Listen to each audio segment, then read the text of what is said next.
if you watched last week's video, you will know that this is the next video.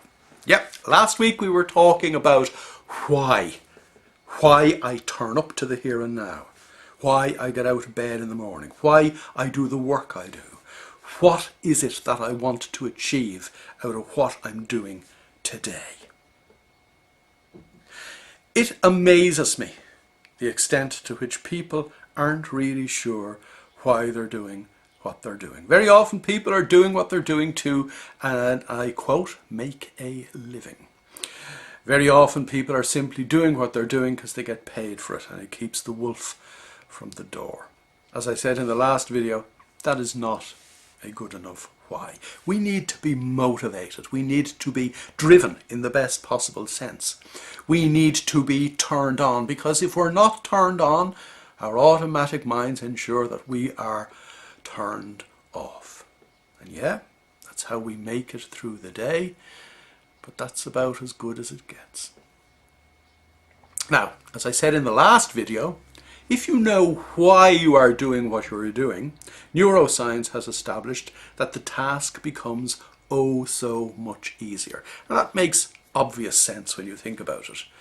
The experiment that was actually set up to establish this, with all the people in the experiment with their little electrodes on their head, one group was given a task to do and not told why they were given the task, and they muddled through.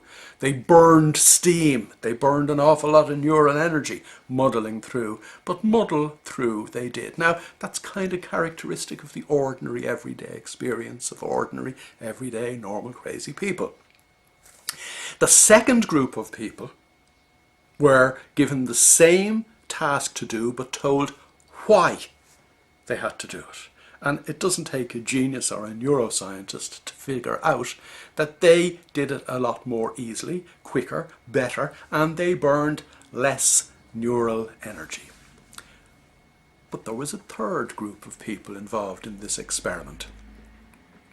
And one of the things that the people conducting the experiment ensured that the third group did was thought about how it would feel when they had actually achieved what they were trying to set out to achieve.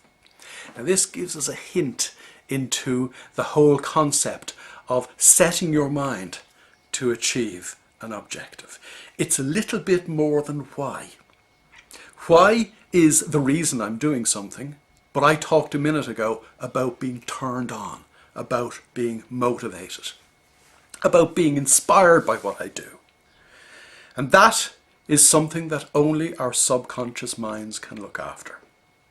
In the ordinary course of our ordinary everyday lives, our subconscious minds create our life, our daily life, as a string of self-fulfilling prophecies. Those prophecies were laid down by snapshots that we took of things that made an impression upon us when we were young and impressionable. But if I give myself a different snapshot, my subconscious mind will still create a string of self-fulfilling prophecies, but on this occasion will present me with the string of self-fulfilling prophecies that I chose, not that were foisted upon me during my formative years. Hence the importance of not only knowing why you're doing what you're doing, but contextualizing it within a bigger picture of what turns me on, of what I want to get out of today in the context of what I want to get out of life, which leads me to my third point. But that is in the next video.